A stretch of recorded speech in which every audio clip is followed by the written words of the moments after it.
15వ అధ్యాయము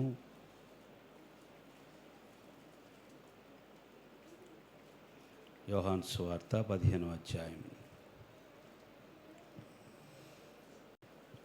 రండి అన్న మీరు, జోయల్ రండి.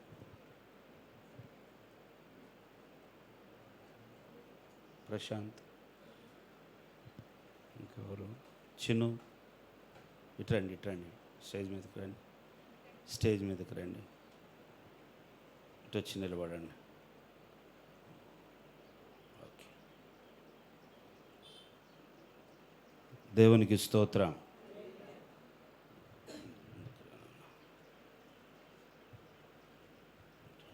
కిందకి దిగు.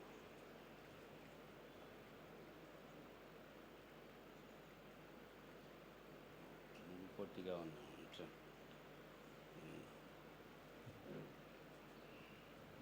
అటు చూడండి. యోహాను సువార్త 15వ అధ్యాయము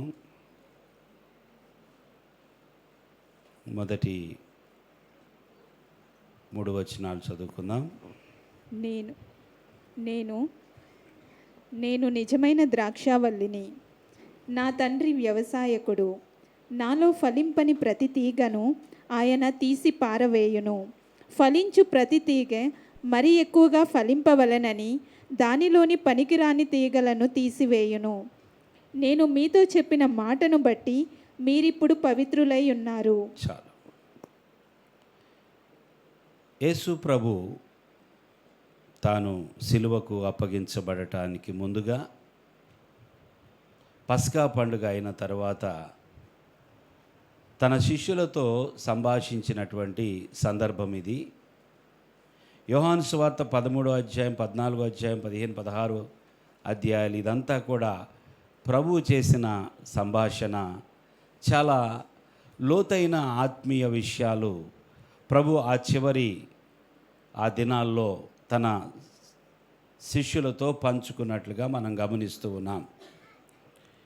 ఈ 15వ అధ్యాయం గురించి మనం అనేక మార్లు వింటూ ఉంటాం.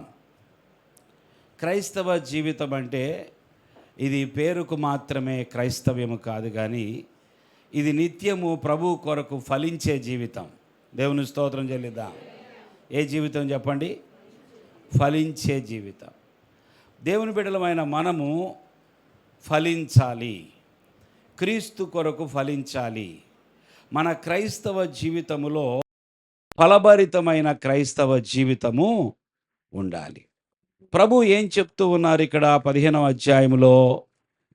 నేను నిజమైన ద్రాక్ష వల్లిని. ఎవరంట ఆయన? నిజమైన ద్రాక్షావల్లి. నా తండ్రి వ్యవసాయకుడు. ఇప్పుడు ఈ విషయాన్ని మనం అర్థం చేసుకోవడానికి ఒక చిన్న డెమాన్స్ట్రేషన్ అన్నమాట. ఇక్కడ వీళ్ళందరిని పిలిచింది అందుకే. నేను నిజమైన ద్రాక్షావళిని, నా తండ్రి వ్యవసాయకుడు. నాలో ఫలింపని ప్రతి తీగను ఆయన తీసి పారవేయును. ఎవరు తీసివేస్తారు? నా తండ్రి తీసివేస్తాడు. వ్యవసాయకుడు ఆయన, నేను ద్రాక్షావళిని. నాలో ఫలింపని తీగలను ఆయన ఉంచాలా, తీసివేయాలా? ఆయన చేతిలో ఉన్నది. ఆయన తీసి పారవేయును.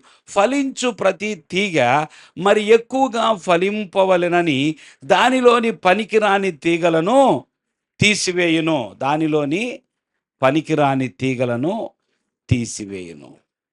గమనించండి, తండ్రి వ్యవసాయకుడు. ఈయన తండ్రి అనుకోండి. వెనుకున్న ఆయన ఎవరు? తండ్రి. కనపడుతున్నాడా? చేయొద్దు. నువ్వు పట్టుకున్నావు, వయసులో పెద్ద, కానీ వీళ్ళకంటే నువ్వు పెరగబాకు.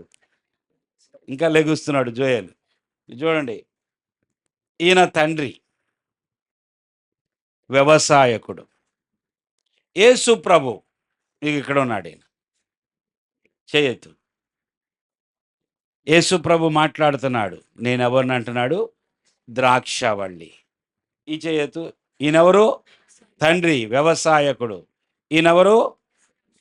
ద్రాక్షావల్లి, తీగ. ఎవరైనా తీగ. అటెళ్ళు, కొంచెం జరగటు. ఇటురా, ఇచ్చేయి నన్ను, ఆ చెయ్యి, ఇటే, ఈ చెయ్యి. రెండు తీగలు కనబడుతున్నాయి ఇక్కడ. వ్యవసాయకుడు తండ్రి ఉన్నాడు, యేసు ప్రభు కుమారుడు ద్రాక్షవల్లి, ఇదిగో తీగ, తీగ. నువ్వు ఈ చెయ్యి ఈ మీదే. ఇంకొకళ్ళు రండి, ఇట్రా, అటు తిరిగి నాన్న, నువ్వు అటు తిరిగి, ఇటు వచ్చి నిలబడు. నువ్వు ఇచ్చేయి, అటు తిరుగు, అటు తిరుగు, ఇటు జరుగు, ఇటు జరుగు, ఇటు జరుగు. ఓకే, చూడండి తీగలు ఉన్నాయి, ఇగో రెండు తీగలు. ఈ తీగలకి మరలా తీగలు ఉన్నాయి, ఈ తీగలకి మరలా తీగలు ఉన్నాయి. ద్రాక్షవల్లి ఉన్నది, ద్రాక్షవల్లికి తీగలు ఉన్నాయి, ఈ తీగలకు మరలా తీగలు ఉన్నాయి. ఇప్పుడు చాలా స్పష్టంగా మీకు అర్థమవుతుంది. వెనక వ్యవసాయకుడు తండ్రి అయిన దేవుడు ఉన్నాడు, తన కుమారుడు ద్రాక్షవల్లిగా చూస్తూ ఉన్నాడు. ఈ కుమారుడు మాట్లాడుతూ ఉన్నాడు కదా, నేను నిజమైన ద్రాక్షవల్లిని. దేవునికి స్తోత్రం. నేనెవరిని? నిజమైన ద్రాక్షవల్లిని. నా తండ్రి వ్యవసాయకుడు. వెనుకున్న ఆయన గురించి చెప్తున్నాడు. నా తండ్రి వ్యవసాయకుడు, నేనేమో ద్రాక్షవల్లిని. నాలో ఫలింపని తీగలను నేనేం చేస్తాడు? నా తండ్రి ఏం చేస్తాడు? తీసి పారేస్తాడు. ఫలించు ప్రతి తీగను మరి ఎక్కువగా ఫలించాలని పనికిరాని తీగలను తీసివేయరు. ఇంకా ఇద్దరుంటే బాగుండేది. సరే, ఎంతవరకు అర్థం చేసుకుందాం. ద్రాక్షవల్లి ఏం మాట్లాడుతూ ఉన్నదంటే, నేను ద్రాక్షవల్లిని, నాలో ఉన్న తీగలు ఫలించాలి అంటుంది. దేవునికి స్తోత్రం. క్రీస్తులో ఉన్న ప్రతి బిడ్డ, ప్రభు అయిన యేసు క్రీస్తు యొద్దకు వచ్చిన ప్రతి బిడ్డ ఆయనలో ఫలించడానికి మనస్సు పెట్టాలి. మనము ఫలించాలి. మారు మనస్సుకు తగిన ఫలము ఫలించుడి. దేవుని స్తోత్రం. మారు మనసుకు తగిన ఫలము ఫలించుడి. ఇది దేవుడు ఆజ్ఞాపిస్తున్నది. మనము ఫలించాలి. ఇది దేవుని చిత్తం. ఈ జీవితంలో మనము దేవుని బిడ్డలమైన మనము ఫలించాలి, ఫలించాలి. అయితే ఇక్కడ చూడండి, 15వ అధ్యాయంలో ఫలించు ప్రతి తీగ, ఒకటి ఫలించాలి. రెండవది, ఫలించు ప్రతి తీగ మరి ఎక్కువగా ఫలించాలి. దేవునికి స్తోత్రం. ఇప్పుడు గుర్తుపెట్టుకోండి, ఒకటి ఫలించాలి, రెండు ఎక్కువగా ఫలించాలి. 5వ వచనంలో చూసినట్లయితే, 5వ వచనం, ద్రాక్షవల్లిని నేను, తీగలు మీరు, ఎవడు నా యందు నిలిచియుండునో, నేను ఎవని యందు నిలిచియుందునో, వాడు బహుగా ఫలించును. నాకు చాలమ్మా. ఒకటి ఫలించాలి, రెండు ఎక్కువగా ఫలించాలి, మూడు బహుగా ఫలించాలి, 4 16వ వచనంలో చూసినట్లయితే, 16వ వచనం చివరి భాగం, మీరు నన్ను ఏర్పరచుకొనలేదు, మీరు నా పేరట తండ్రిని ఏమి అడుగుదురో అది ఆయన మీకు అనుగ్రహించినట్లు మీరు వెళ్ళి ఫలించుటకును మీ ఫలము నిలిచియుండుటకును నేను మిమ్మును ఏర్పరచుకొని నియమించి తిని. చాలు దేవుని బిడ్డలారా, ఫలించాలి, ఎక్కువగా ఫలించాలి, బహుగా ఫలించాలి, ఫలము నిలిచి ఉండాలి. దేవుని స్తోత్రం చెల్లిద్దాం. ఫలించాలి, చెప్పండి అందరూ. ఎక్కువగా ఫలించాలి, బహుగా ఫలించాలి, ఫలము నిలిచి ఉండాలి. ఇది దేవుడు కోరుకుంటున్నది. ఇది తండ్రి యొక్క చిత్తం. ఇది కుమారునికున్న ఆశ. నా యొద్దకు వచ్చిన వారు ఫలించాలి, నా యొద్ద ఉన్నవారు ఎక్కువగా ఫలించాలి, నాలో నిలిచి ఉన్నవారు బహుగా ఫలించాలి, వారి ఫలము నిలిచి ఉండాలి. ఇప్పుడు తండ్రి ఉన్నాడు, వ్యవసాయకుడు, తన కుమారుడు ద్రాక్షవల్లి ఇక్కడ ఉండగా, మీరు అటు ఇటు తిరగకూడదు, నేను పెట్టినట్టు ఉండాలి. ద్రాక్షవల్లి, తీగలు ఉన్నాయి, ఈ తీగలు ఫలించాలని కోరుకుంటూ ఉన్నాడు. ఈ తీగలు, ఈ రెండు తీగలు ఫలించాలి. ఇప్పుడు ఈ ద్రాక్షవల్లిలో ఉన్న తీగలు అనమాట. ఈ చెయ్యి కనెక్షన్ చూసారా? ఈ చెయ్యి కనెక్షన్ ఇక్కడ ఈ 2 తీగలు ద్రాక్షావళిలో ఉన్నాయి కనుక ఈ 2 తీగలు ఫలించాలి. దేవునికి స్తోత్రం. ఒకవేళ గనక ఫలించకపోతే వెనక నుండి చెయ్యి వస్తుంది. వెనక నుండి ఏమొస్తుంది? చెయ్యి వస్తుంది. అంటే ఈ వ్యవసాయకుడు ఏం చేస్తాడంటే ఈ తీగను తీసి పారేస్తాడు. ఇప్పుడు ఈ తీగ ఫలించకపోతే ఈ తీగను తీసేస్తాడు, ఈ తీగ ఫలించకపోతే ఈ తీగను తీసివేస్తాడు. ఉదాహరణకి ఇప్పుడు ఏం జరుగుతుందంటే ద్రాక్షావళిలో ఉన్న ఈ తీగ ఈ 2 తీగల్లో ఈ ఎర్ర టీషర్ట్ వేసుకున్న తీగ సరిగా ఫలించలేదనుకుందాం. అప్పుడు వ్యవసాయకుడు వచ్చి తీసేయి, వెళ్ళండి, ఇంక మీ ఇద్దరు వెళ్ళిపోండి. ఏమైపోయింది? ఇప్పుడు తీగ కట్ అయిపోయింది. ఈ ద్రాక్షావళిలో ఇప్పుడు ఉన్న తీగ ఒకే ఒక తీగ, ఇదిగో ఈ తీగ. ఒక తీగ ఫలించట్లేదని చెప్పి కట్ చేసేటప్పటికి దానికున్న తీగ కూడా వెళ్ళిపోయింది. ఇద్దరు వెళ్ళిపోయారా? ఒక తీగ కట్ అయిపోగానే దానికున్న తీగ కూడా కట్ అయిపోయింది. ఆ తీగలు ఇక పనికిరావని చెప్పి దేవుడు లేదా తండ్రి వ్యవసాయకుడు నిర్ణయించాడు. ఇప్పుడు ఈ తీగ ఫలిస్తూ ఉన్నది కొంచెం, అందువల్ల ఇంకా వ్యవసాయకుడు దాని మీద చేయి వేయలేదు. ఈ తీగ ఫలిస్తూ ఉన్నది, కానీ ఈ తీగలో ఒక పనికిరాని తీగ ఉంది. వాళ్ళని అట్లా చూడకండి. ఈ తీగ కొంచెం ఫలిస్తుంది, కానీ ఇది ఎక్కువగా ఫలించటంలా. ఇది ఎక్కువగా ఫలించకపోతే బహుగా ఎప్పుడు ఫలించింది? అది బహుగా ఫలించకపోతే అసలు ఆ ఫలం ఎప్పుడు నిలిచి ఉంటుంది? ఒక తీగేమో ఇప్పటికే వేరు చేయబడింది, అది ఎండిపోయింది, అది వెళ్ళిపోయింది. ఇప్పుడు ఫలించే తీగ ఎక్కువగా ఫలించట్లా. ఏదో ఫలిస్తున్నానంటే ఫలిస్తుందంటే పేరుకు మాత్రమే కాసేపు ప్రార్థన, పేరుకు మాత్రమే కాసేపు ఆరాధన, పేరుకు మాత్రమే సహవాసము. అంటే ఫలించినట్లుగా క్రీస్తులో అంత బలంగా లేదు, కానీ ఏదో ఫలించినట్లుగా ఉంటుంది ఈ తీగ. అప్పుడు మరలా వెనక నుండి వ్యవసాయకుడు చూస్తున్నాడు, ఈ తీగ ఫలిస్తుంది, కానీ ఎలా ఫలించట్లేదు? ఎక్కువగా ఫలించటం లేదు. తీగ ఫలిస్తూ ఉన్నది, కానీ ఎలా ఫలించట్లేదు? ఎక్కువగా ఫలించట్లేదు. ఇది ఎక్కువగా ఫలించాలని, ఇది బహుగా ఫలించి నా తండ్రిని మహిమపరచాలని ఈయన కూడా ద్రాక్షావళి చూస్తూ ఉన్నాడు. అయ్యో, ఈ తీగ ఫలిస్తూ ఉన్నది కానీ ఎక్కువగా ఫలించట్లేదే. వెనుకున్న వ్యవసాయకుడు తండ్రి చూస్తూ ఉన్నాడు.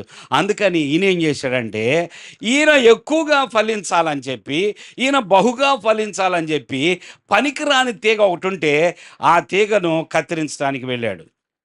అర్థమైంది ఇప్పుడు నీకు? కత్తిరించండి, అయిపోయింది. ఉండండి, మళ్ళీ ఆర్డర్లో నుంచోండి, చక్కగా వెనకలో ఉండి. ఇప్పుడు చెప్పండి, వ్యవసాయకుడు ఉన్నాడు, ద్రాక్షావళి ఉన్నది, ఇప్పుడు ఒక తీగ ఉన్నది. అదే తీగ? ఫలించే తీగ. చప్పట్లు కొట్టండి దేవునికి. ఈ తీగ ఫలించాలని, ఈ తీగ బహుగా ఫలించాలని ఏం చేశాడు ఆయన? పనికిరాని తీగను ఒక దానిని కత్తిరించాడు. ఇదే మన జీవితం. ఏం జరుగుతుందయ్యా ఈ క్రైస్తవ జీవితంలో అంటే, ఏం జరుగుతుంది అంటే ప్రతి దినము కూడా తండ్రి అయిన దేవుడు చూస్తూ ఉన్నాడు. ప్రతి దినము కూడా ద్రాక్షావళి ఒక విషయాన్ని కోరుకుంటూ ఉన్నారు. ఏమిటంటే నాలో ఉన్న మీరు నాలో నిలిచి ఉండండి. దేవునికి స్తోత్రం. నాలో ఉన్న మీరు నాలో నిలిచి ఉండండి. ఎందుకు నిలిచి ఉండమంటున్నానంటే, ఎందుకు ఆ కనెక్షన్లో ఉండమంటున్నానంటే, ఎప్పుడైతే కనెక్షన్ పోతుందో, ఎప్పుడైతే ఆ సంబంధము పోతుందో, ఎప్పుడైతే ఆ యొక్క ద్రాక్షావళిలో ఉండాల్సిన సహవాసము పోతుందో, అప్పుడు తీగ ఎండిపోతుంది. గనుక నాలో నిలిచి ఉండండి. దేవుని స్తోత్రం. నాలో నిలిచి ఉండండి. నాలో నిలిచి ఉంటేనే కానీ మీరు ఫలింపరు. నాకు వేరుగా ఉండి మీరేమీ చేయలేరు. నాకు వేరుగా ఉండి, చెప్పాలండి, నాకు వేరుగా ఉండి మీరేమీ చేయలేరు. మీరంటూ మీ జీవితంలో ఫలించాలి అంటే నాలో నిలిచి ఉండండి. అయ్యా నిలిచి ఉంటున్నానయ్యా, అయినా కూడా నాలో ఎక్కువ ఫలం కనబడతలేదు. నేను నేను నిలిచి ఉంటున్నాను, అయినా కూడా నేను బహుగా ఫలించలేకపోతున్నాను. నాకేదో కొంచెం ఆటంకంగా ఉన్నది. ప్రభు దయచేసి నాకు సహాయం చేయమంటే, ప్రభు ఏం చేస్తున్నాడో తెలుసా? తన మందిరానికి మిమ్మల్ని తీసుకొని వచ్చి, ప్రభు ఏం చేస్తున్నాడో తెలుసా? ప్రతి బైబిల్ స్టడీలోను, ప్రతి ఉపవాస ప్రార్థనలోను, ప్రతి ఆదివారపు ఆరాధనలోను ప్రభు ఏం చేస్తున్నాడో తెలుసా? ఆ తండ్రి అయిన వ్యవసాయకుడు ఏం చేస్తున్నాడో తెలుసా? మీరు ఎక్కువగా ఫలించాలని ఆశపడుతున్నారు కదా! మీరు నా కోసం బహుగా ఫలించాలని, మీ ఫలము నిలిచి ఉండాలని ఆశపడుతున్నారు కదా! కరెక్టే. అందుకని నేనేం చేస్తానంటే, మీలో ఉన్న పనికిరాని తీగలను, దేవుని స్తోత్రం. ఏం జరుగుతుందండి బైబిల్ స్టడీలో? ఏం జరుగుతుంది ఆదివారపు ఆరాధనలో? ఏం జరుగుతుంది స్త్రీల కూడికల్లో? ఏం జరుగుతుంది ఉపవాస ప్రార్థన కూడికల్లో అంటే, ప్రభువు కత్తిరించడం మొదలుపెట్టాడు. దేవునికి స్తోత్రం. ప్రభువు కత్తిరించడం మొదలుపెట్టినప్పుడు అది తేలికగా ఉండదు, అది కష్టంగా ఉంటుంది. కత్తి మీద పడితే కత్తి ఎప్పుడూ కూడా సుఖంగా ఉండదు. కత్తి నీకు నవ్వునివ్వదు, కత్తి నీకు దుఃఖాన్ని ఇస్తుంది. కత్తి నిన్ను కట్ చేస్తున్నప్పుడు అది నీకు నొప్పి, నువ్వు భరించలేని నొప్పిని కలిగిస్తూ ఉంటుంది. కానీ ఎందుకో తెలుసా? అది అది అలాగ నిన్ను కత్తిరిస్తే తప్ప, అది కట్ చేస్తే తప్ప నీలో ఉన్న చెడు బయటికి రాదు. దేవునికి స్తోత్రం. ద్రాక్షావళ్ళి తనలో ఉన్న తీగలను చూస్తూ నిత్యము కూడా తన పరిశుద్ధాత్మను ప్రభువు మనకు అనుగ్రహిస్తూ, ప్రభు అయిన యేసుక్రీస్తు నిత్యము ఆయన మాట్లాడుతూ, ఆయన తన వాక్యము చేత మనలను నింపుచు, తన ఆత్మ చేత మన జీవితాన్ని కట్టడం ప్రారంభించాడు. ఆయన ఆత్మ ద్వారా మనల్ని నడిపించడం ప్రారంభించాడు. దేవుడు తన ఆత్మ ద్వారా మనల్ని నడిపిస్తూ ఉండగా కొన్ని కటింగ్స్ జరుగుతూ ఉంటాయి. ఆత్మ కొన్ని చోట్లకు వెళ్ళనివ్వదు. ఆత్మ కొన్ని పనులను చేయనివ్వదు. ఆత్మ కొన్నిటికి నో అని చెప్తుంది. నీకు నీకు ఇష్టం లేకపోయినా, నీకు ఇష్టమున్న సంబంధం లేదు, ఆయన చెప్పిన ప్రకారము నువ్వు నడుచుకోవాల్సి వస్తుంది. ఆత్మకు లోబడాల్సి వస్తుంది. ఎందరైతే ఆత్మ చేత నడిపించబడుదురో వారందరూ దేవుని స్తోత్రం. ఎవరైతే ఆత్మ ద్వారా నడిపించబడతారో, ఎవరైతే ఆత్మకు అవకాశం ఇస్తారో, ఆ ఆత్మ నడిపించడం ప్రారంభిస్తాడు. ప్రియులారా, ఈ క్రమంలోనే చాలా పరీక్షలు ఎదురవుతాయి. అనేక సార్లు ఎందుకు ప్రభువా నా జీవితంలో ఇలా జరుగుతుంది? ఎందుకు ప్రభువా ఈ అవమానము? ఎందుకు ప్రభువా ఈ యొక్క నష్టము? ఎందుకు ప్రభువా ఈ యొక్క లేమి, కొరత? ఎందుకు ప్రభువా ఈ బలహీనత? ఎందుకో తెలుసా? నీవు బహుగా ఫలించాలి. దేవునికి స్తోత్రం. నువ్వు ఎక్కువగా ఫలించాలి. నువ్వు ఫలించాలనే కారణము చేత దేవుడు కొన్నిటిని అనుమతిస్తూ ఉంటాడు. మొన్నటిదే నా సహోదరి ఫోన్ చేసి, అన్న నాకు ఇప్పుడు అర్థమవుతుందన్నా, నేను ఎంతో నొప్పిని కలిగి ఉన్నప్పుడు ఎందుకు నాకు ఇలా జరుగుతూ ఉన్నది? ఎందుకని దేవుడు నా పక్షాన కార్యము చేయటం లేదు? కార్యము జరిగినట్లుగానే ఉన్నది కానీ ఎందుకని నాకు ఈ వేదన, ఎందుకు ఈ దుఃఖము అని చెప్పి నేను చాలా ఆలోచించాను. నా పరిస్థితులు గుండా నేను వెళ్ళలేనేమో, ఇక ముందుకు సాగలేనేమో అని చెప్పి నేను చాలా ఆలోచించాను. కానీ ఇప్పుడు అర్థమవుతుంది, అంతా సద్దుమణిగిన తర్వాత, దేవుని స్తోత్రం, అంతా సర్దుమణిగిన తర్వాత ఇప్పుడు నేను నెమ్మదిగా ఉన్నాను. ఇప్పుడు అర్థమవుతుంది నేనెందుకు అటువంటి ప్రయాణము చేయవలసి వచ్చింది. ప్రభువా నేను ఈ ప్రయాణము చేయలేనయ్యా. ప్రభువా నాకు చాలా కష్టంగా ఉన్నది ప్రభువా. దేవుని బిడ్డలారా, అనేక సార్లు మన జీవితంలో కొన్ని నొప్పులు ఎందుకు ఎదురవుతున్నాయి? మనం ఇంకా ఫలించాలని. దేవుని స్తోత్రం. మనము ఫలించడానికి ఇష్టమేనా? మీరు ఒకవేళ మీకు గనక ద్రాక్షవల్లి పిక్చర్ గనక చూపిస్తే, ఆ ద్రాక్ష ఆ నిండైన మరి ద్రాక్ష గెలలు ఏలాడుతూ ఉంటే, మీ జీవితం కూడా ఇలా ఫలభరితంగా ఉండాలని ఆశపడుతున్నారా అని అడిగితే, మీరందరూ ఎస్, నా జీవితం అంత ఫలభరితంగా ఉండాలనుకుంటున్నాను, నేను దేవుని కొరకు అలా ఫలించాలనుకుంటున్నాను అందరూ చేతులు ఎత్తుతారు. కానీ మరి అలా ఫలించాలంటే, బహుగా ఫలించాలంటే, నిండు కొండలాగా ఉండాలంటే, దేవుని కొరకు సమృద్ధి అయిన బిడ్డగా నీవు సంపూర్ణముగా దేవుని కొరకు గనక అలాగా ఫలించిన బిడ్డగా ఉండాలంటే కొన్ని పరీక్షలు నిలబడాలి అని చెప్పినప్పుడు అది కష్టం అనిపిస్తుంది. అనేకమైన పరీక్షల గుండా వెళ్ళాల్సి వస్తుందని చెప్పినప్పుడు అది కష్టం అనిపిస్తుంది. లేదు లేదు, నాకు ఏ నొప్పి, ఏ యొక్క బాధ కలగకూడదు, నాకు ఎటువంటి ఇబ్బంది కలగకూడదు, అప్పుడే నేను దేవుని కొరకు నేను ఏమైనా చేస్తానంటే కుదరదు, కుదరదు, కుదరదు. అలా జరగదు అది. నువ్వు దేవుని కొరకు సంపూర్ణంగా ఫలించాలి అంటే పనికిరాని తీగలు ఖచ్చితంగా కత్తిరించబడాల్సిందే. నువ్వు కత్తికి అనుమతించాల్సిందే. ప్రతి వాక్యాన్ని కూడా నీవు తీసుకోవాల్సిందే. ఈ వాక్యం నాకొద్దు, ఇది నన్ను కొంచెం గుర్చుతున్నది, ఆ వాక్యం నాకొద్దు, ఆ భాగం నాకొద్దు, ఆ మాట నాకొద్దు, ఈ మాట నాకొద్దు అని అనడానికి వీల్లేదు ప్రియులారా. దేవుడు మాట్లాడే ప్రతి మాటకు మనము చెవి ఒగ్గాల్సిందే. దేవుని యొక్క ప్రతి మాటకు మనం లోబడాల్సిందే. లోబడటను యేసు ప్రభు కూడా భూమి మీద ఉండగా నేర్చుకున్నాడంట. దేవునికి స్తోత్రం. కుమారుడైనటువంటి యేసు ప్రభు కూడా ఆయన లోబడుట నేర్చుకున్నాడు, భయభక్తులు కలిగి ఉండుట నేర్చుకున్నాడు. ఆయన కుమారుడయ్యుండి కూడా ఆయన నేర్చుకున్నాడంట. మనము అనేక విషయాలు నేర్చుకోవడానికి కొన్ని పరిస్థితులు గుండా మనం వెళుతున్నాం అనేది గుర్తించండి. కొన్ని వారాల క్రితం కంటిన్యూగా ఒక 3-4 వారాలు ఒక వాక్యం విన్నాం. ఆదివారాలు.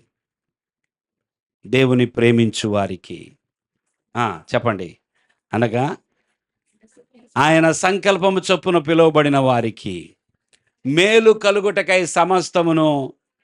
దేవుని స్తోత్రం.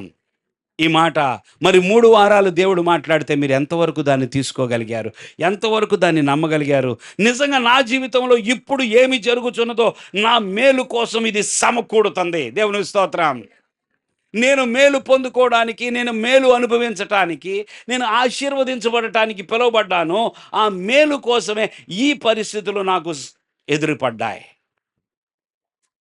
ఎప్పుడు కూడా తుఫాన్లో ఏ వ్యక్తి కూడా ఈ తుఫాను నా విశ్వాసాన్ని పెంచడానికి వచ్చిందని ఏ వ్యక్తి అనుకోడు. సాధ్యం కాదు. తుఫానులో ఉండగానే ప్రతి వ్యక్తి కూడా ఏమనుకోడు, ఈ తుఫాను నన్ను ముంచివేయడానికి వచ్చింది అనుకుంటాడు. అవునా కాదా?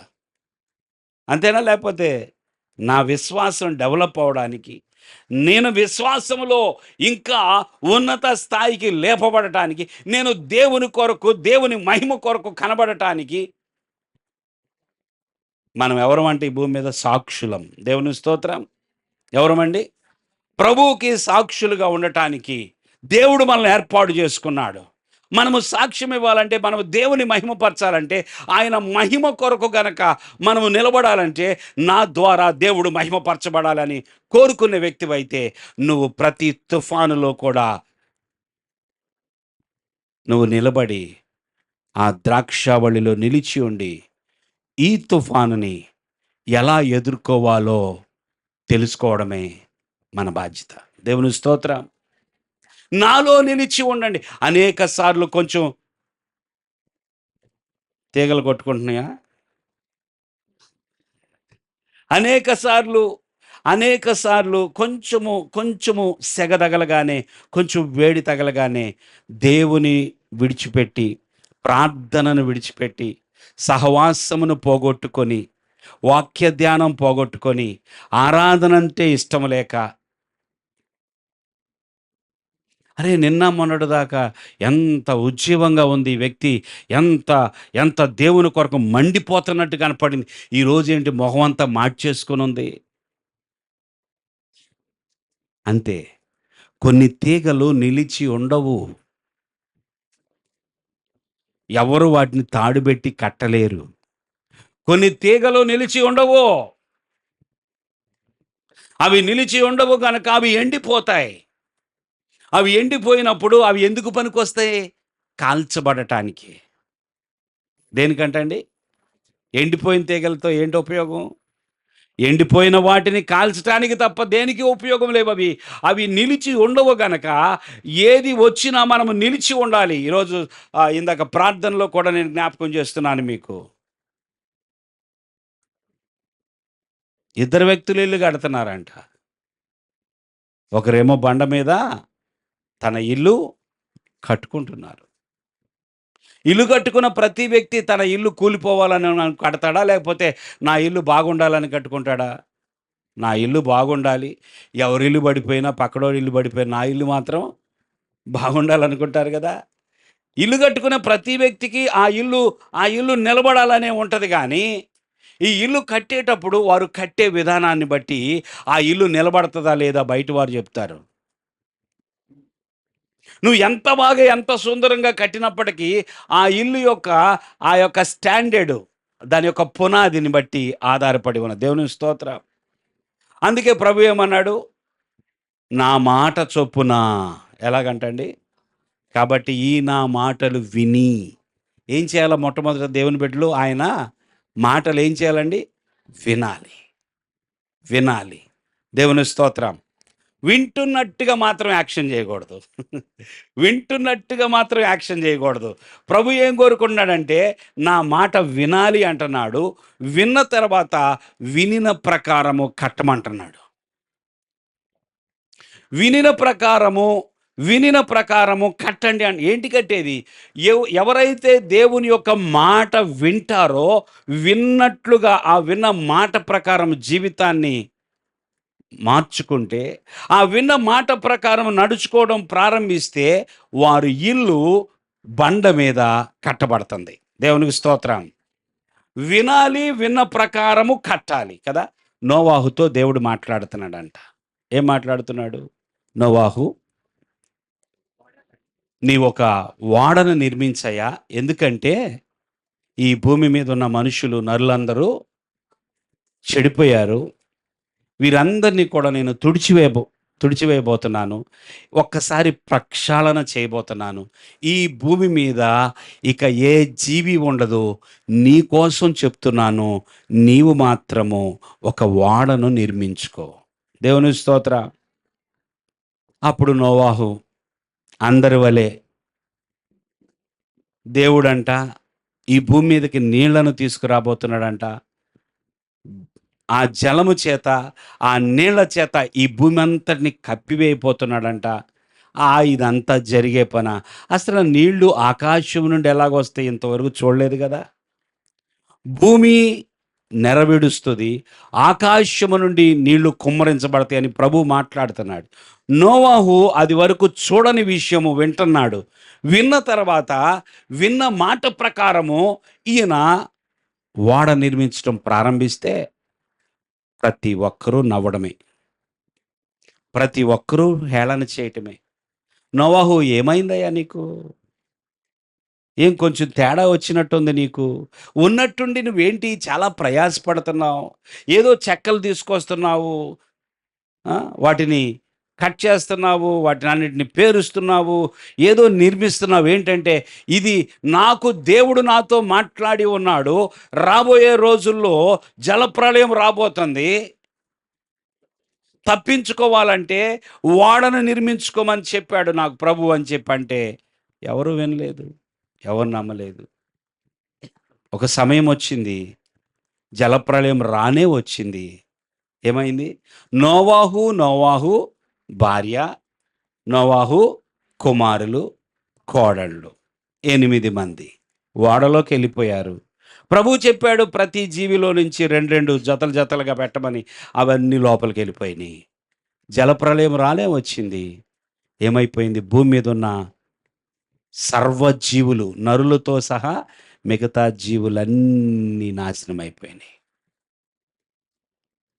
దేవుని మాట విని, దేవునికి స్తోత్రం, దేవుని మాట విని ఆ విన్న మాట ప్రకారం ఎవరైతే తమ జీవితాన్ని కట్టుకుంటారో వారు నిలిచి ఉంటారు. దేవునికి స్తోత్రం. ఆయనలో నిలబడేది ఎవరై అంటే ఆయన మాట వినేవారు మాత్రమే.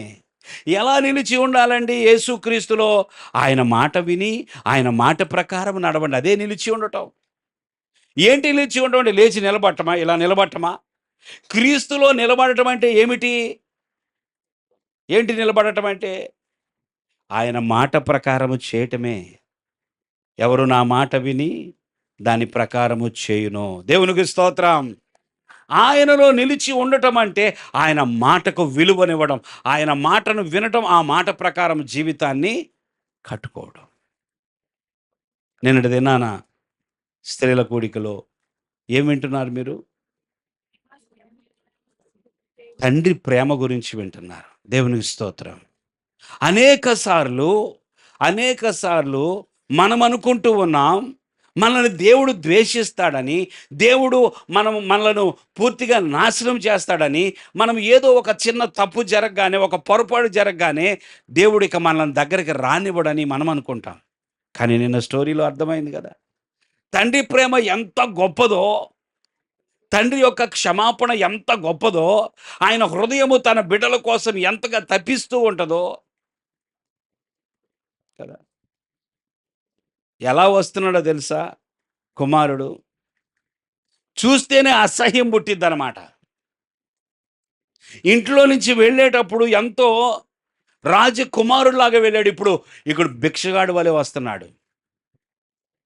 అతన్ని పట్టుకోవడానికి కూడా ఇష్టపడనటువంటి స్థితి. కానీ తండ్రి పరిగెత్తాడు. దేవుని స్తోత్రం. అది తండ్రి ప్రేమ. ఒరే, ఒక దుష్టుడు వస్తున్నాడు నా ఇంటిలో, నా నా నేను సంపాదించిన ఆస్తి అంతా తీసుకొని వెళ్ళిపోయి పాడు చేసి దుష్టుడు వస్తున్నాడు, వాడిని రానివ్వకండి అని చెప్పి తన సేవకులు పంపించి వాడిని అక్కడి నుంచి అటే పంపించేయండి అని అనలా. పరిగెత్తాడు తండ్రి. దేవుని స్తోత్రం. అంతటి ప్రేమ గల తండ్రి మనతో అనుదినము మాట్లాడుతున్నాడు. ఎందుకో తెలుసా? మనం ఫలించాలి. దేవునికి స్తోత్రం.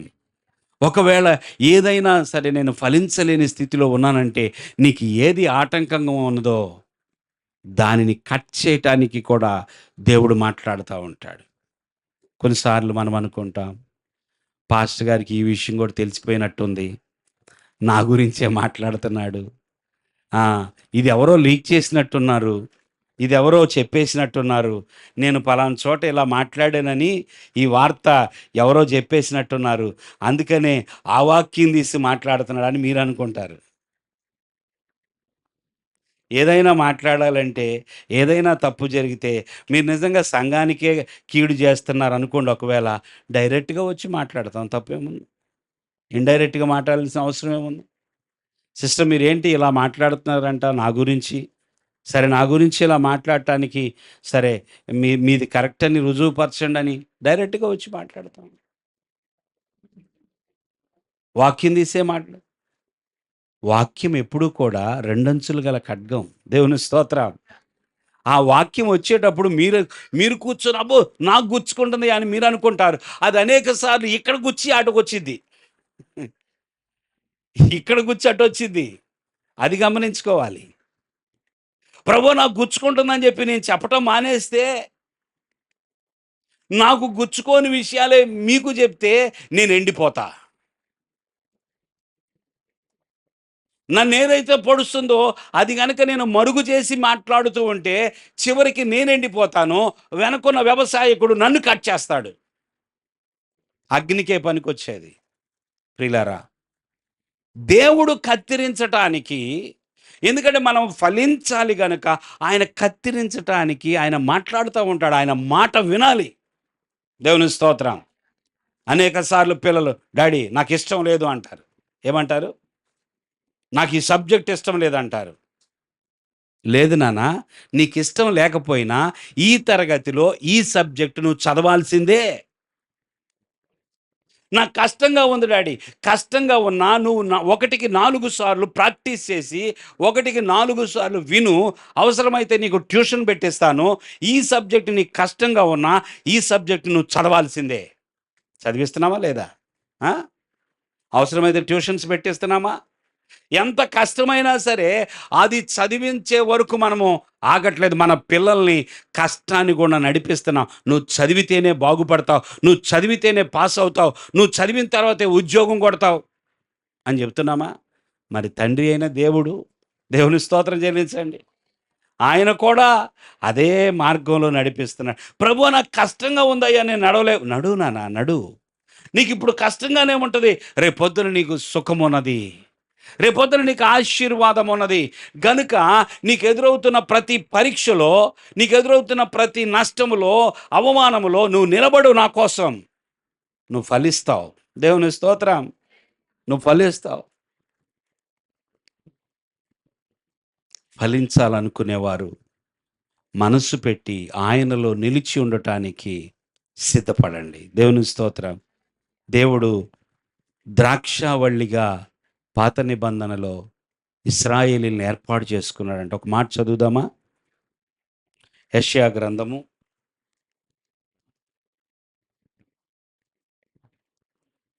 5వ అధ్యాయం.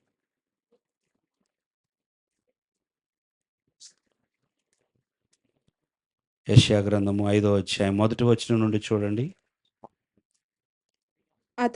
అతని ద్రాక్ష తోటను బట్టి, అతని ద్రాక్ష తోట. ఎవరి ద్రాక్ష తోట? దేవుడు ఏర్పాటు చేసుకున్న ద్రాక్ష తోట. నాకిష్టుడైన వాని గూర్చి పాడెదను వినుడి. సత్తువ భూమి గల కొండ మీద నా ప్రియునికొక ద్రాక్ష తోట ఉండెను. ఆయన దానిని బాగుగా త్రవ్వి రాళ్లను ఏరి అందులో శ్రేష్టమైన ద్రాక్ష తీగలను నాటించెను. దాని మధ్యను బురుజు ఒకటి వేయించి ద్రాక్ష తొట్టిని తొలిపించెను. ద్రాక్ష పండ్లు ఫలింపవలనని ఎదురు చూచుచుండెను గాని అది కారు ద్రాక్షలు కాచెను. చాలా ద్రాక్ష తోట ఒకటి నాటించాడంట. నా ప్రియుడు ఒక ద్రాక్ష తోటను నాటించాడు. ఇంకేం చేశాడు ఆయన? దాన్ని బాగుగా త్రవ్వి రాళ్లను ఏరి అందులో శ్రేష్టమైన ద్రాక్ష తీగలను నాటించాను. బురుజు ఒకటి వేయించి ద్రాక్ష తొట్టిని తొలిపించాను. ఇప్పుడు ఏం చేస్తున్నాడు? చేయాల్సిందంతా చేసిన తర్వాత ఆయన పని ముగించి ఇక నాకు ఫలము రావాలి అని ఎదురు చూస్తున్నాడు. దేవుని స్తోత్రం.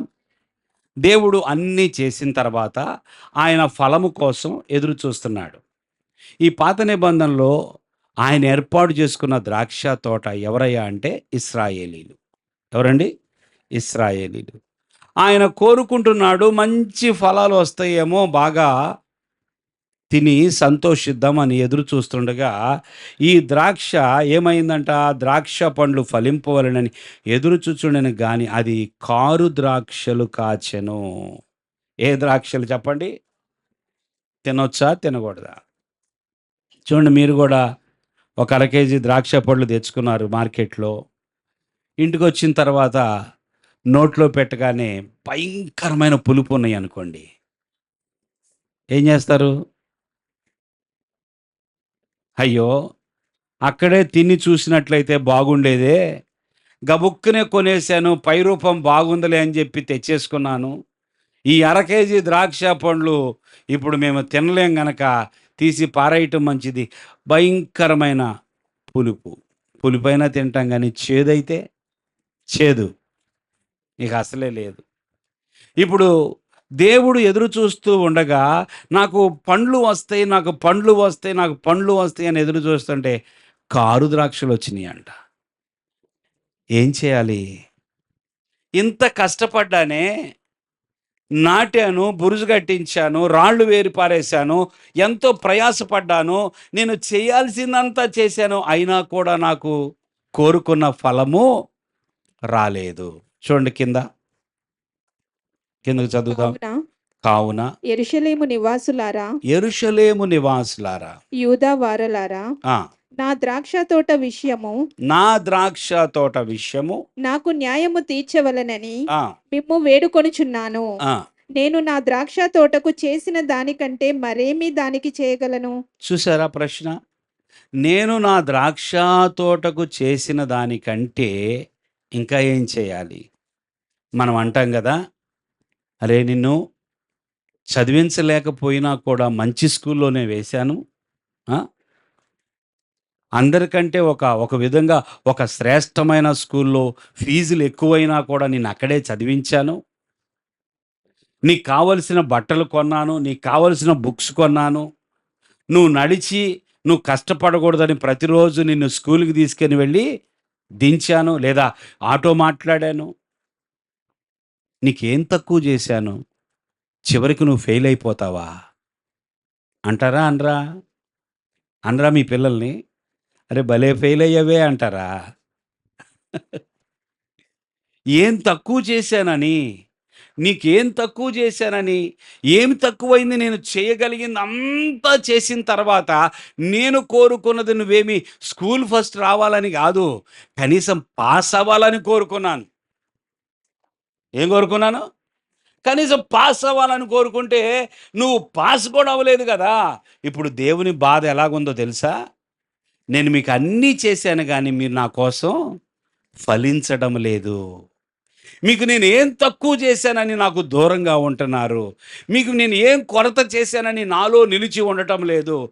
నేను మీ నుండి ఫలాన్ని ఆశపడటం తప్ప. వ్యవసాయం చేసే ప్రతి వ్యవసాయకుడు తన పొలము పండాలనే కోరుకుంటాడు. దేవుని స్తోత్రం. తన పొలము పండాలని. మంచి పంట ఇంటికి రావాలని ప్రతి వ్యవసాయకుడు కోరుకుంటాడు.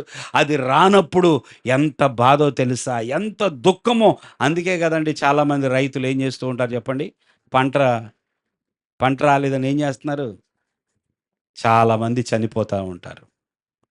అక్కడ ఒక రైతు చనిపోయాడు. ఇక్కడ ఒక రైతు ఎన్నో ఎకరాలు కష్టపడి ఆ పొలాన్ని మంచి పంట కోసం వ్యవసాయం చేసిన తర్వాత పంట ఇంటికి రాకపోతే, పంట పండకపోతే ఎంత బాధో!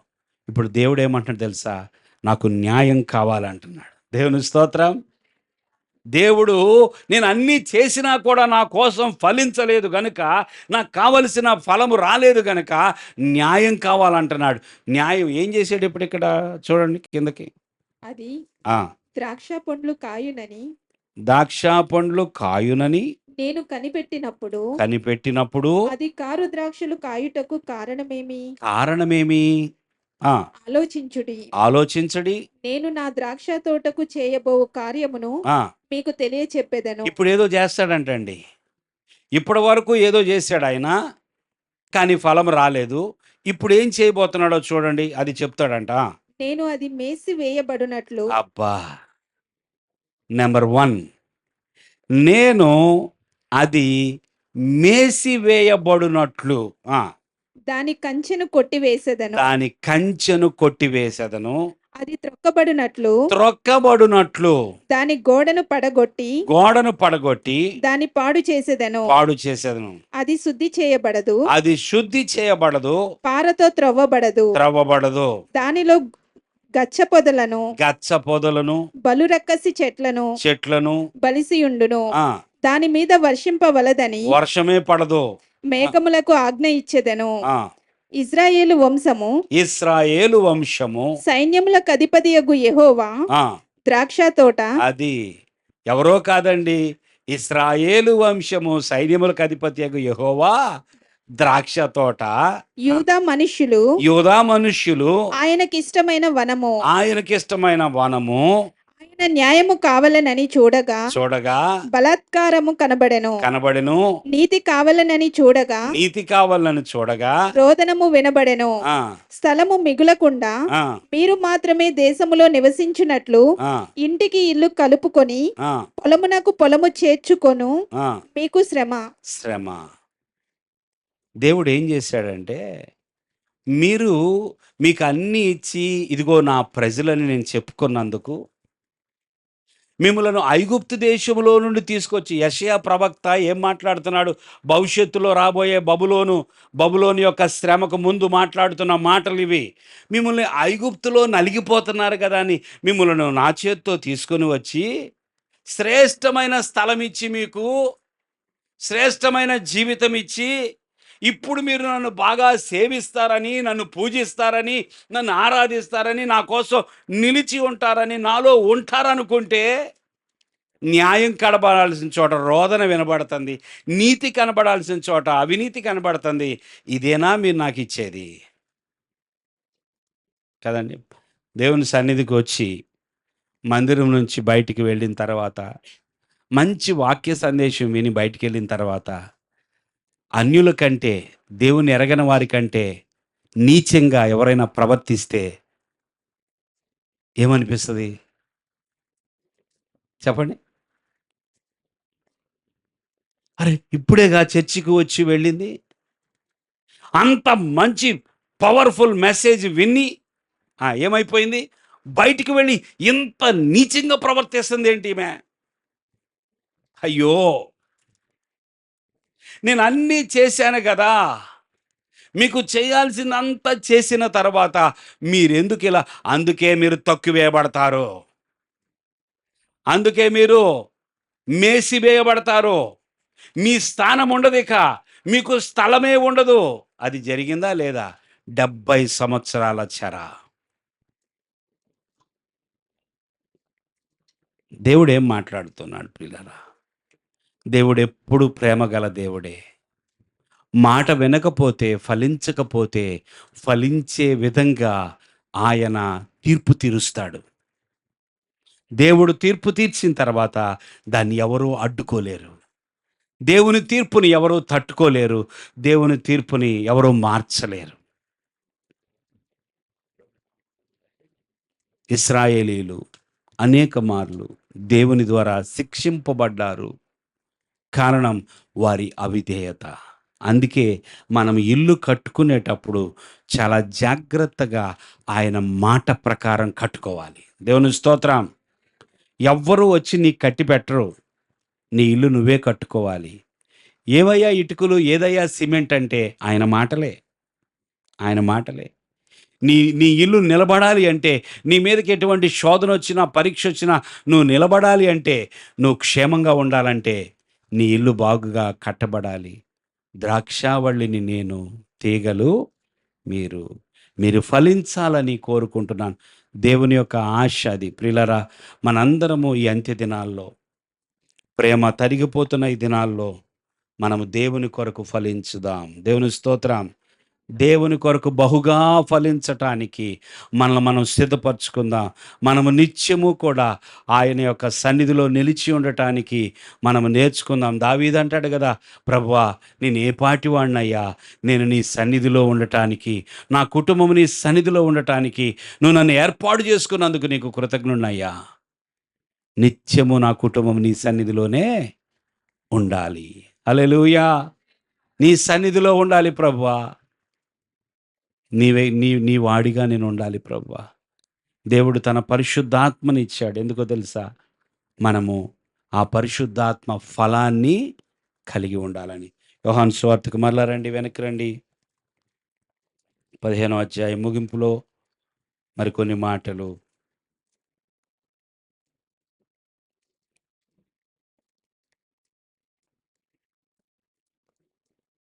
5వ వచనం నుండి. ద్రాక్షావల్లిని నేను, తీగలు మీరు. ఎవడు నా యందు నిలిచియుండునో, నేను ఎవని యందు నిలిచియుందునో వాడు బహుగా ఫలించును. గమనించండి, ఎవడు నా యందు నిలిచియుండునో, అది మొదటిది. ఎవరు దేవునిలో, క్రీస్తులో నిలిచి ఉందురో, ఎవడు నాయందు నిలిచియుండునో, నేను ఎవని యందు నిలిచియుందునో. ఇప్పుడు ఆయన ఎవరిలో నిలిచి ఉంటాడు? ఆ పై వచనంలో ఉంది, 4వ వచనంలో, నా యందు నిలిచియుండు, మీ యందు నేనును నిలిచియుందును. అంతే కండిషన్. చెప్పాలి. ఇప్పుడు ప్రభు ఏమంటున్నాడు? నా యందు, అప్పుడు మళ్ళా చెప్పండి, నా యందు, అప్పుడు నేను. ఒకవేళ మీరు నా యందు నిలిచి ఉండకపోతే నేను మీ యందు, అంతే. మొదట మీరు నా యందు నిలిచి ఉండటం నేర్చుకోండి. అది ప్రభు అంటుంది. మీరు నిలబడకుండా నేను ఉండాలని, నేను మీ యందు నిలిచి ఉండాలని కోరుకోవద్దు. మీ మీ మీ యొక్క జీవితం ఫలించాలి, ఫలభరితంగా ఉండాలి, ఆశీర్వాదకరంగా ఉండాలి అంటే మొదట మీరు నిలిచి ఉండటం నేర్చుకోండి. నా మాట విని మీరు నిలిచి ఉండటం నేర్చుకుంటే నేను మీ యందు నిలిచి ఉంటాను. అప్పుడు మీరు బహుగా ఫలిస్తారు. చూడండి 6వ వచనములో, ఎవడైనను నా యందు నిలిచి ఉండని ఎడల వాడు తీగ వలె బయట పారవేయబడి ఎండిపోవును. మనుషులు అట్టి వాటిని పోగు చేసి అగ్నిలో పారవేతురు. అవి కాలిపోవును. నా యందు మీరును మీ యందు నా మాటలను నిలిచి ఉండిన ఎడల మీకేది ఇష్టమో అడుగుడి, అది మీకు అనుగ్రహింపబడును. మనం ఏం చేస్తున్నామో తెలుసా? మనకి ఏది ఇష్టమో అడుగుతూ ఉన్నాం. చెప్పండి, ఏం చేస్తున్నాం మనం? మనకి ఏది ఇష్టమో అడుగుతున్నాం. ప్రతిరోజు దేవుని దగ్గరకు వచ్చి ఏమడుగుతున్నాం? మనకి ఏది ఇష్టమో అడుగుతున్నాం. అవునా కాదా? ప్రతిసారి దేవుని దగ్గరకు వచ్చి మనకి ఏది ఇష్టమో అడుగుతున్నాం. సరే, చాలా సంతోషం. దేవుడు ఏం అడగొద్దు అంటలా. అడగమంది దేవుడు కాదా? అడగమంటున్నాడు దేవుడు. అయితే మనకి ఏది ఇష్టమో అడిగే ముందు ఆ పై మాటలేంటి? నా యందు మీరును మీ యందు నా మాటలను, నా యందు మీరును మీ యందు నా మాటలను నిలిచి ఉండిన ఎడలా అప్పుడు అడగమంటున్నాడు. దొరికాను కదా అని అడిగేబాకండి. అవకాశం వచ్చింది కదా అని అడగబాకండి. నా యందు మీరును మీ యందు నా మాటలను. దేవుని స్తోత్రం, దేవుని స్తోత్రం. నా మాటలు నిలిచి ఉన్నాయా? ఒక్క మాట అయినా మనం సాక్ష్యం చెప్పేటప్పుడు ఆయా సమయాల్లో మనం ఏం చెప్పాలో తెలుసా? దేవుడు నాతో ఈ మాట మాట్లాడాడు. పలానా బైబిల్ స్టడీలోనో, ఆదివారమో, ఎప్పుడో ఎక్కడో, లేదా నేను వ్యక్తిగతంగా చదువుకునేటప్పుడు దేవుడు నాతో ఈ మాట మాట్లాడాడు. ఆ మాట ప్రకారం నేను ఈ పని చేశాను. అప్పుడు దేవుడు నాకు ఈ సహాయం చేశాడు. దేవుని స్తోత్రం. అలా రావాలి సాక్ష్యం. నేను దేవుని మాట చొప్పున నిలబడినప్పుడు నాకు ఇది జరిగింది. అలా రావాలి సాక్ష్యం. నేను ఈ వాక్యాన్ని నమ్మినప్పుడు నాకు ఈ స్వస్థత వచ్చింది. దేవుని స్తోత్రం. నేను ఈ వాక్యం పట్టుకొని వెళ్ళినప్పుడు నాకు ఉద్యోగం వచ్చింది. దేవుని స్తోత్రం. నేను ఈ వాక్యం పట్టుకొని వ్యాపారం మొదలు పెడితే నా వ్యాపారం అభివృద్ధి చెందింది. దేవునికి స్తోత్రం. ఆయన మాట మనలో నిలిచి ఉంటే మనకి ఏది ఇష్టమో అడిగితే అది చేస్తాడంట దేవుడు. ఆయన మాట మనలో నిలిచి ఉంటే మనకేది ఇష్టమో అడగొచ్చు. దేవుని స్తోత్రం. అడగొచ్చు.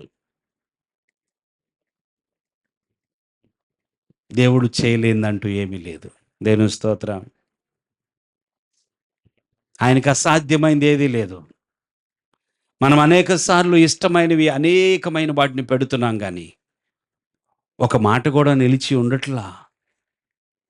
అది ఆయనకి బాధ కలిగిస్తుంది కదండి. ఒక గంట సేపు వాక్యం విన్న తర్వాత ఒక్క మాట కూడా హృదయాన్ని పట్టుకోకపోతే, హృదయంలో నిలబడకపోతే, ఒక్క మాట కూడా, ఒక గంట సేపు దేవుని మాటలు విన్న తర్వాత ఒక మాట కూడా దేవుడు మాట్లాడిన మాటల్లో ఒక్క మాట కూడా లేకపోతే ఎలా ఫలిస్తాం మనం? మనము బహుగా ఫలించాలని దేవుడు ఎదురు చూస్తున్నాడు. దేవుని స్తోత్రం. మనం బహుగా ఫలించాలని దేవుడు ఎదురు చూస్తున్నాడు.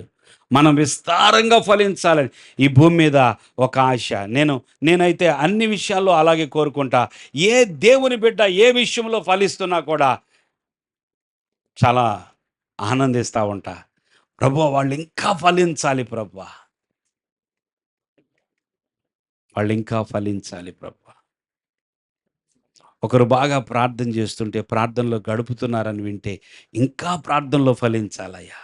ఒకరు వాక్యం బాగా చదువుతున్నారు, అర్థం చేసుకోండి, ఇంకా గ్రహింపు కావాలయ్యా. ఒకరు మంచి ఏదైనా భౌతికంగా ఆశీర్వాదం పొందుకున్నారని వారు ఇంకా పొందుకోవాలయ్యా. దేవుని స్తోత్రం. నేనడిదే నాన్న ఒకరు గృహం కొనుక్కున్నారని విని ఎంత సంతోషం అనిపించింది. ప్రభు ఈ బిడ్డకి ఇల్లు వచ్చిందా? దేవుని స్తోత్రం. దేవుడు కూడా అలాగే చూస్తాడు తన బిడ్డలను. మనం బహుగా ఫలించాలి.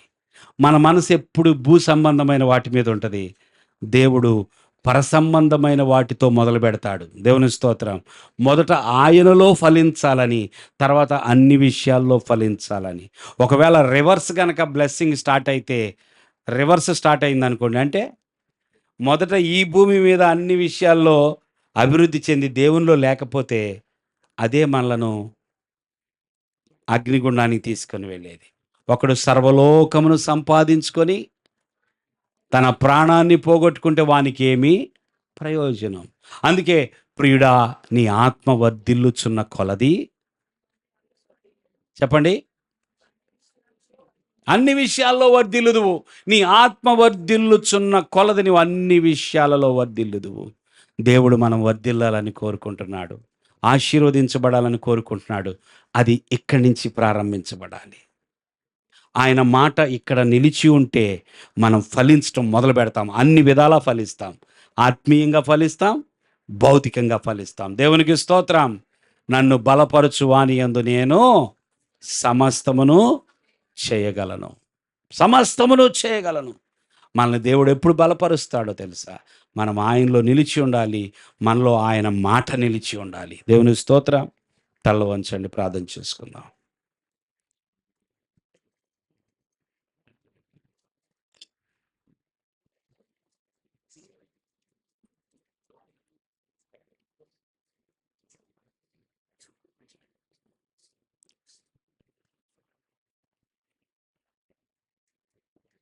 నీలో పనికిరాని తీగలను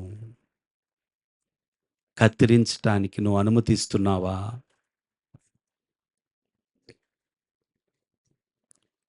నీలో పనికిరానిది ఉన్నదని నీకు తెలుసు. దేవుడు మాట్లాడినప్పుడు ఎస్ అంటున్నావా?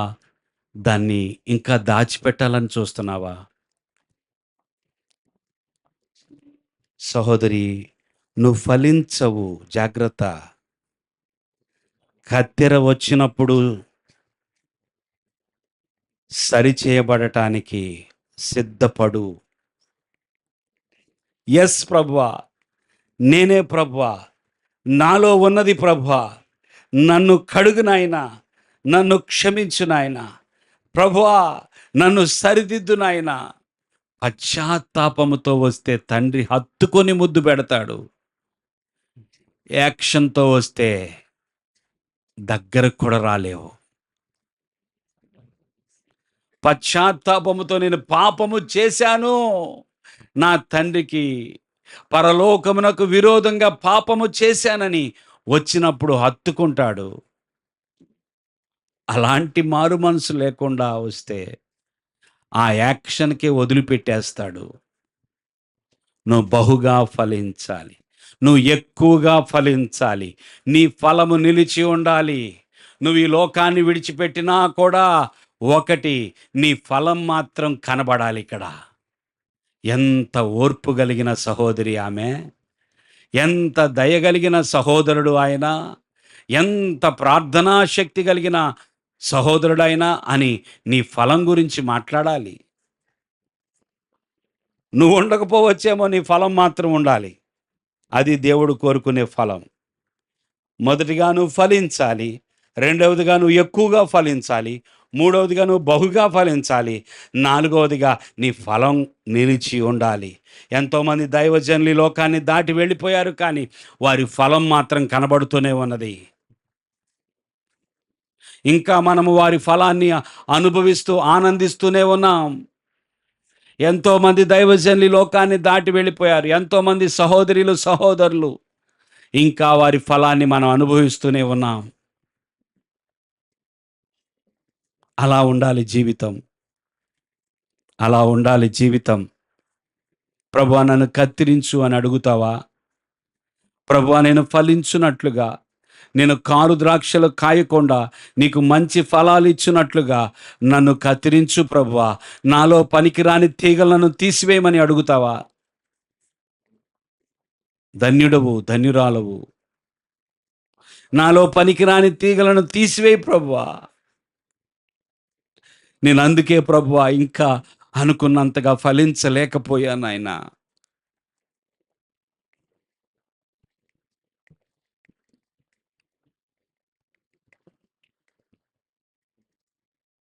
క్షమించే తండ్రి మనకుండగా,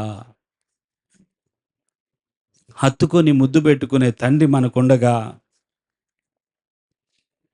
నిజమైన పశ్చాత్తాపముతో ఆయన దగ్గరికి వస్తే ఎవరిని త్రోసివేయడని మనకు తెలుసు కదా. ఏ విషయములోనైనా ప్రభువా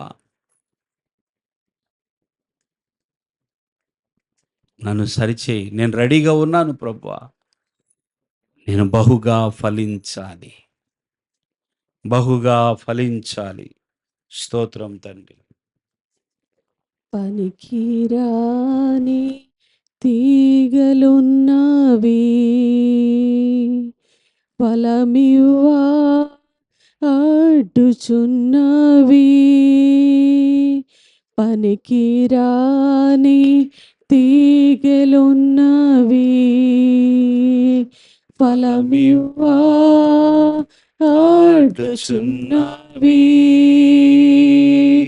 ఫలించే ఆశ నాకుంది, ఈ నీ అగ్నితో కాల్చుమా,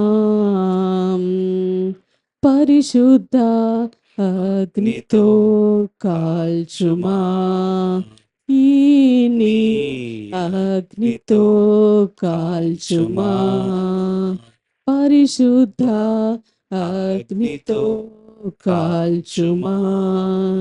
ఇదిగో దేవా నీ హృదయం, ఇదిగో దేవా ఈ మనసు,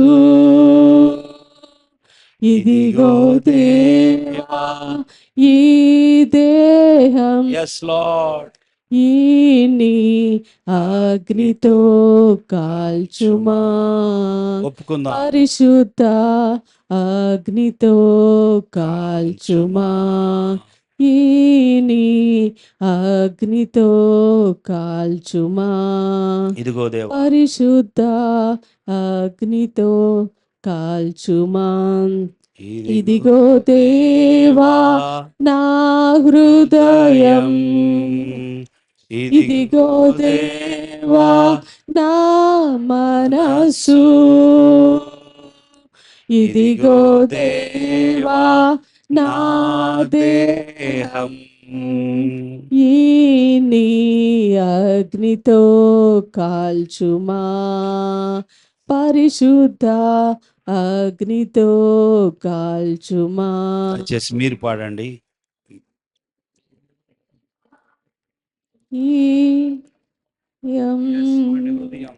ఇదిగో దేవా ఈ మనసు,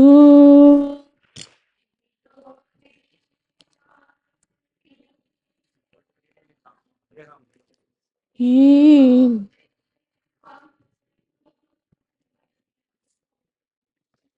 వినాలి, పాట వినాలి, పాడాలి. ఇదిగో దేవా నా హృదయం, ఇదిగో దేవా